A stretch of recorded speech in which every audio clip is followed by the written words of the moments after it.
મોરબીના વાંકાનેરની જ્ઞાનગંગા સ્કૂલમાં જિલ્લા કક્ષાની કલા મહાકુંભ સ્પર્ધાનું આયોજન કરવામાં આવ્યું. મોરબી જિલ્લાના વાંકાનેરની જ્ઞાનગંગા સ્કૂલમાં તાજેતરમાં જિલ્લા કક્ષાની કલા મહાકુંભ સ્પર્ધાનું આયોજન કરવામાં આવ્યું, જે કલા અને સંસ્કૃતિના ઉજવણીનો ઉત્સવ છે. જિલ્લા યુવા અને સાંસ્કૃતિક પ્રવૃત્તિઓ કચેરી દ્વારા આયોજિત આ ઇવેન્ટનો ઉદ્દેશ યુવા પ્રતિભાઓને તેમની કલાત્મક કુશળતાઓ પ્રદર્શિત કરવા માટે એક મંચ પ્રદાન કરવાનો અને વિદ્યાર્થીઓમાં સર્જનાત્મકતા અને સાંસ્કૃતિક પ્રશંસાને પ્રોત્સાહન આપવાનો હતો.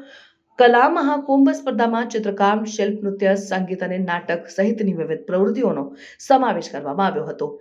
જિલ્લાના વિવિધ શાળાઓમાં વિદ્યાર્થીઓએ ઉત્સાહપૂર્વક ભાગ લીધો અને પ્રતિષ્ઠિત ન્યાયાધીશોની પેનલ સામે તેની પ્રતિભાઓ પ્રદર્શિત કરીને ઇવેન્ટનું ઉદ્ઘાટન મુખ્ય કલાકાર શ્રી રાજેશ પટેલ, પ્રખ્યાત કલાકાર અને સાંસ્કૃતિક રાજદૂત દ્વારા કરવામાં આવ્યું હતું, જેમણે નાની ઉંમરે કલાત્મક પ્રતિભાઓને પોષણ આપવાની મહત્વતાને ભારપૂર્વક જણાવ્યું. અને સ્પર્ધાનું એક મુખ્ય આકર્ષણ ચિત્રકામ સ્પર્ધા હતી, જ્યાં વિદ્યાર્થીઓએ જીવંત રંગો અને કલ્પનાશીલ વિષયોનો ઉપયોગ કરીને સુંદર કૃતિઓ બનાવીને શિલ્પ વિભાગે પણ નોંધપાત્ર ધ્યાન આકર્ષ્યું, જેમાં ભાગ લેનારાઓને તેમની સર્જનાત્મકતા અને તકનીકી કુશળતાઓ દર્શાવતી જટિલ અને અભિવ્યક્તિપૂર્ણ કૃતિઓ બનાવીને નૃત્ય અને સંગીત પ્રદર્શનોએ ઇવેન્ટમાં જીવંત અને ઉત્સાહી વાતાવરણ ઉમેર્યું, જેમાં વિદ્યાર્થીઓએ પરંપરાગત અને આધુનિક ટુકડાઓ રજૂ કરીને જે દર્શકોને મંત્રમુગ્ધ કરી દીધા. નાટક વિભાગ ખાસ નોંધપાત્ર હતો, કારણ કે વિદ્યાર્થીઓએ સામાજિક મુદ્દાઓને ઉકેલતા અને સાંસ્કૃતિક વારસાને ઉજવતા વિચાર પ્રેરક નાટકોનું પ્રદર્શન કર્યું. આ પ્રદર્શનોએ માત્ર મનોરંજન જ નહીં, પરંતુ દર્શકોને શિક્ષિત પણ કર્યા, જે કલાની પ્રેરણા આપવાની અને સામાજિક જાગૃતિને પ્રોત્સાહન આપવાની શક્તિને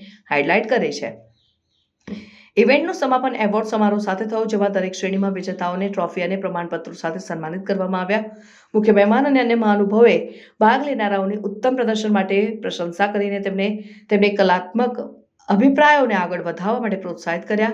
જ્ઞાનગંગા સ્કૂલમાં કલા મહાકુંભ સ્પર્ધાની સફળતા યુવાનોમાં સાંસ્કૃતિક આપ-લે અને કલાત્મક વિકાસને પ્રોત્સાહન આપવા માટે આવા ઇવેન્ટ્સના મહત્વને રેખાંકિત કર્યું. આશરે 1000 થી 1500 જેટલા સ્પર્ધકોએ ભાગ લીધેલો છે, જેમાં 6 થી 14, 15 થી 20 તથા 21 થી 59 એવા જુદા જુદા 3 વય જૂથમાં લોકનૃત્ય, રાસ, ગરબા, ચિત્ર, સર્જનાત્મક કારીગરી, સુગમ સંગીત, લોકગીત, ભજન, લગ્નગીત જેવી વગેરે જુદી જુદી સ્પર્ધાઓમાં બાળકોએ ઉત્સાહભેર ભાગ લીધેલ છે. અને જિલ્લા કક્ષાએ પ્રથમ આવેલ બાળકો ઝોન કક્ષા કલા મહાકુંભમાં મોરબી જિલ્લાનું પ્રતિનિધિત્વ કરવા આગળ જશે.